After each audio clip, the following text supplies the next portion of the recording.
I am bringing my hot takes for you today.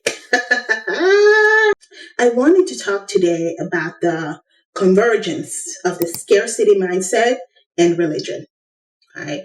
So, if you are a religious person, me being somebody who's born in a Christian cultural tradition, I'll be primarily speaking to that. But you could easily, I'm sure, insert whatever religion you have, right? So think about it.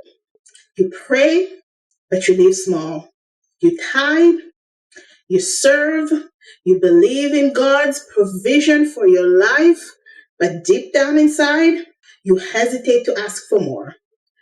You overwork yourself, you stay quiet, you shrink, all in the name of being humble. How many of you can identify with that?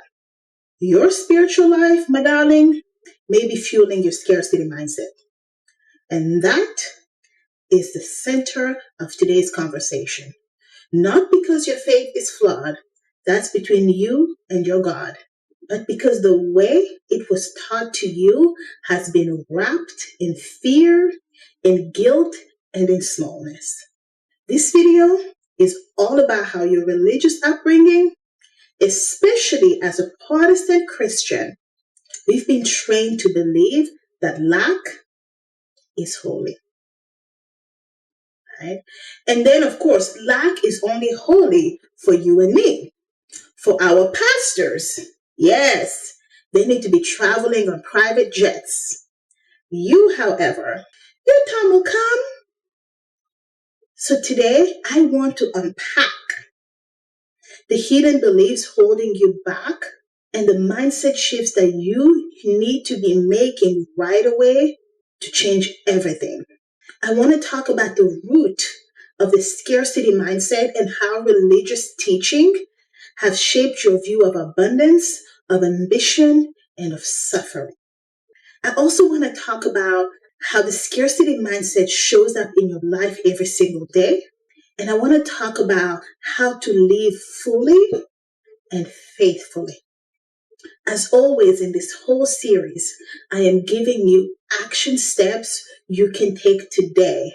Real practical ways to move from thinking that you just have enough to overflowing without compromising your faith. By the end of this video, I want you to understand that abundance is not a betrayal of your beliefs, it's an embodiment of them. You're not selfish for wanting more. You're spiritually aligned when you receive fully. So if you are ready to dismantle the scarcity story, one sacred step at a time, please hit that like button and subscribe because you, my darling, are about to reclaim your faith and your abundance.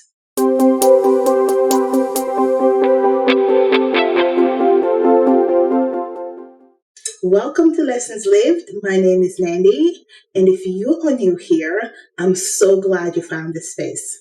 Ours is a community of ambitious women who take action. We leverage our full-time jobs to build scalable businesses because we know that wealth isn't an escape plan, it's a power move. For you, my darlings, who are ready to turn your career into capital, your expertise into income, and your business into a legacy, you're in the right place. Let's start the conversation by tying in the scarcity mindset and our religious upbringing.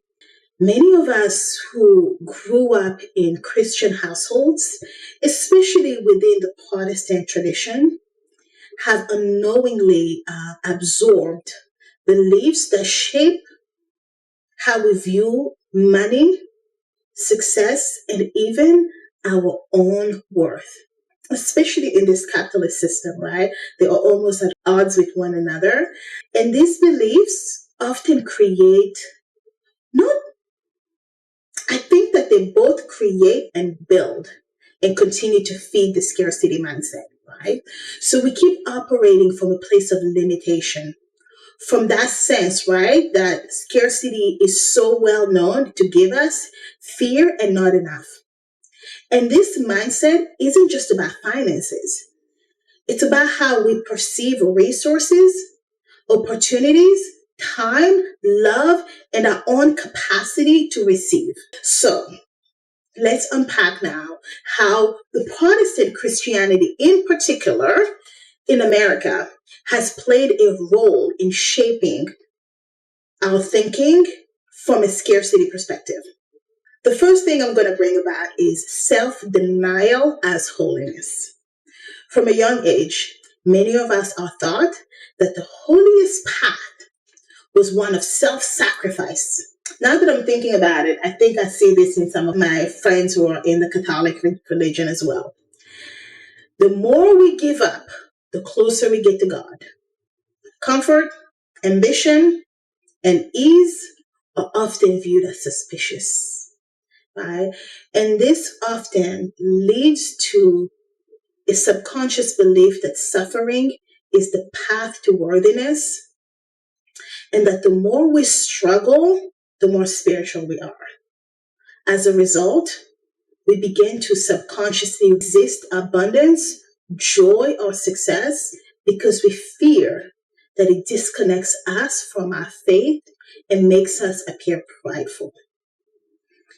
Before I move on, I also do have to say that there are people who have co opted abundance to mean greed, but that is not what I'm talking about here. I'm simply talking about how, without us even realizing it, especially those of us from the bottom who probably grew up in poverty, we begin to surrender to the fact that we will always be dot, dot, dot. The second way the scarcity mindset shows up in religion is the just enough mentality. Scriptures like, give us this day our daily bread, taught us to trust in God for provision, right?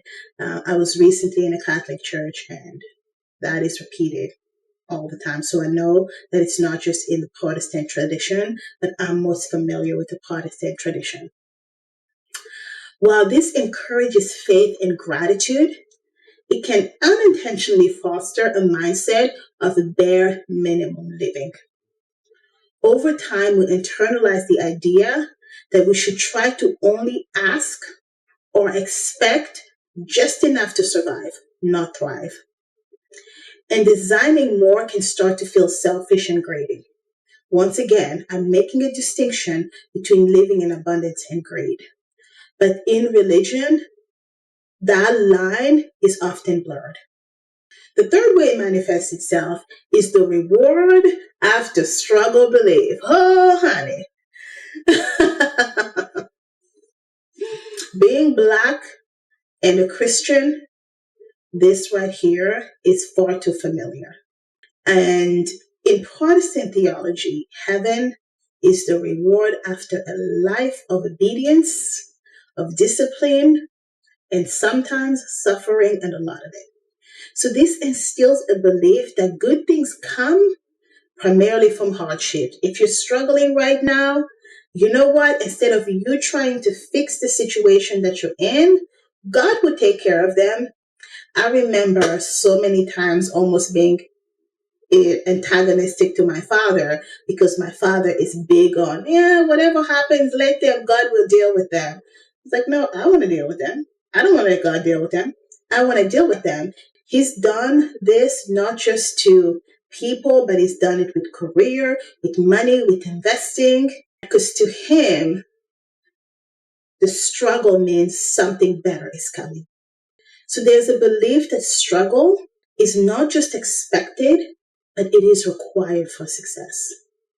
And as an adult, this can manifest itself in how you approach your goals, your relationship, your rest, right? My dad, who's like, how am I going to take care of retirement? God would take care of it. I'm going to struggle today and God will reward me in the future. And another thing that it also manifests itself is that for some people, and I know I've kind of had this where when things come to me easily, I'm like, wait, good things are happening. Is something bad on the way? You're subconsciously waiting for the other shoe to drop, or you're believing that you haven't earned enough blessings to justify the good things coming to you, right? So in this just enough mentality, it manifests itself two ways. My dad, who's like, God will take care of it. And then me, who's like, too many good things are happening. That means something bad is next. The fourth way the scarcity mindset manifests itself is with humility and to misinterpret it as smallness. Humility is a core Christian virtue, but it's often misinterpreted as shrinking ourselves. We're told not to boast, not to shine too brightly, and not to want too much. And over time, we literally learn to mute our voices, our dreams, and our confidence in order to avoid appearing prideful. We believe that ambition equals arrogance, when in reality, ambition can be a form of honoring the gifts God has placed in us. This is especially important for women in corporate America. We have far too long been conditioned to never brag about ourselves. But I am right now be on the lookout for a whole video about how you can start to brag about yourself. Because in corporate America, there's no God who's going to come to save you if you don't do what you need to do to get your bag in the corporate space. If you want to make more money, you need to be visible. You need to show people the things that you are doing.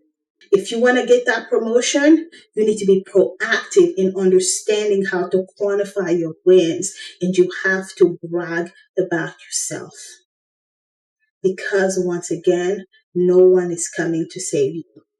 There is no God who will intervene if you don't do the work yourself. The fifth way the scarcity mindset shows itself in our religious upbringing is fear-based decision making.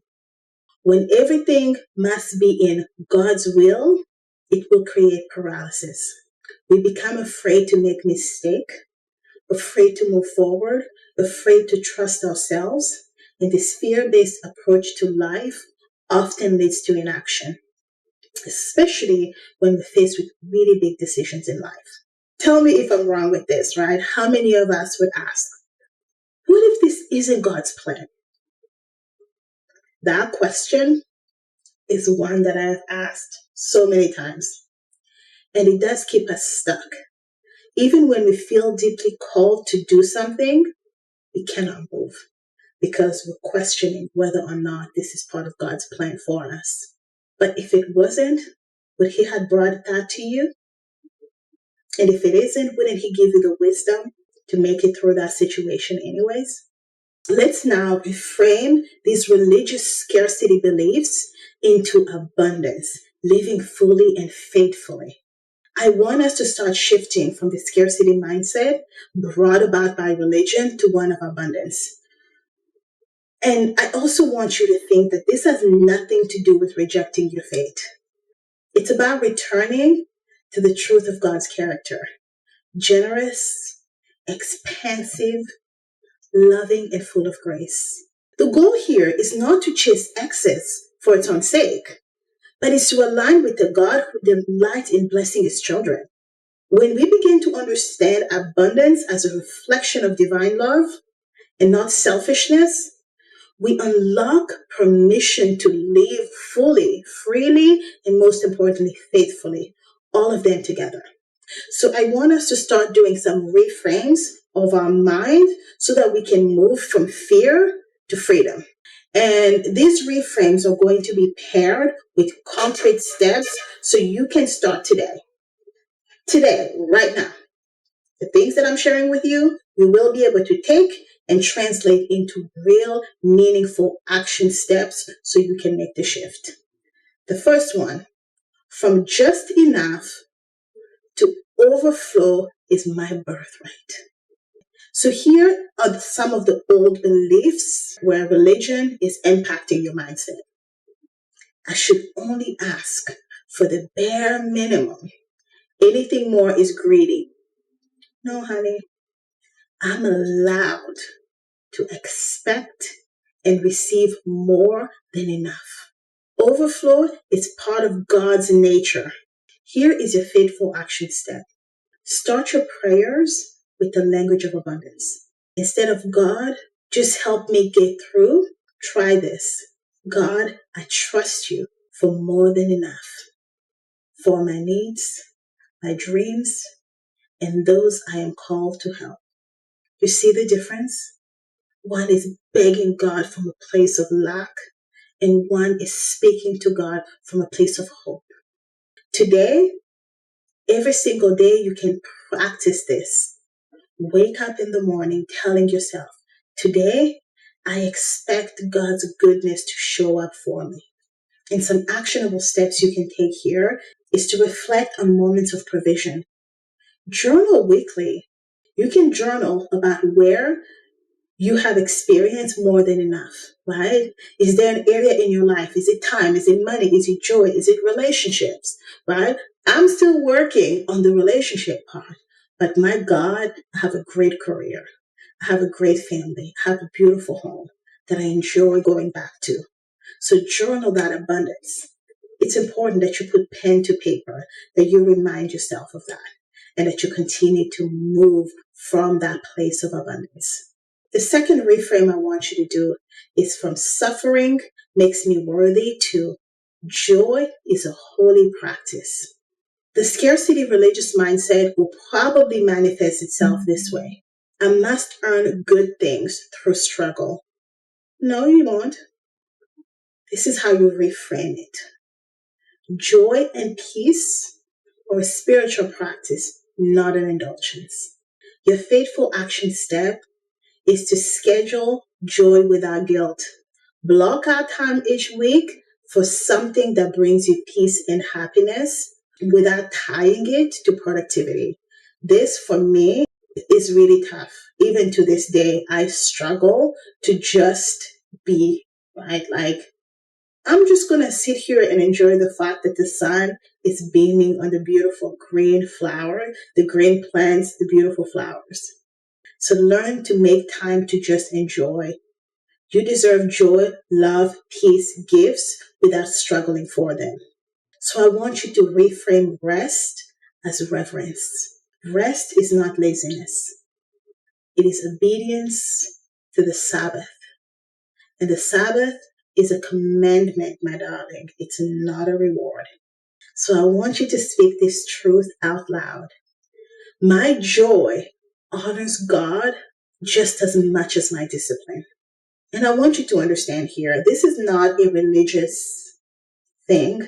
I'm not particularly religious. I wanted to speak, however, to people like myself who were trapped in religious scarcity. And we don't have to pick between being full of joy and being disciplined because we know we can do both. The third reframe I want you to make is to go from playing small is humility to owning my gift is worship. Refrain from if I shine too brightly, I'm being prideful, to a new belief of when I live in the fullness of who God made me to be, I give Him glory. Your faithful action step here is to, yes, pull out your journal and write down your I am gifted list. Identify 5 unique things that God has put in you and keep them visible. Keep them where you see them every single day. I am gifted by God in these 5 ways. And I want you to start saying yes to being seen. Speak up in meetings at work. Share the work that you have done successfully and apply for things.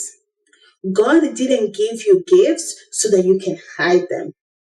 No, we're not doing that. I want you to start practicing holy confidence. Affirm yourself. I can be bold and humble because my light points back to the source. Reject that boldness and humbleness fight against each other. They don't have to when it comes from the right place. The fourth thing we are going to do is go from desiring more means I'm ungrateful to gratitude and growth can coexist. Right? So from this old belief of I should be happy with what I have, wanting more is unspiritual. Oh, yes, I have heard people say this to me in my face, especially as a highly ambitious woman who also grew up highly religious. I wanted to be a nun when I was young.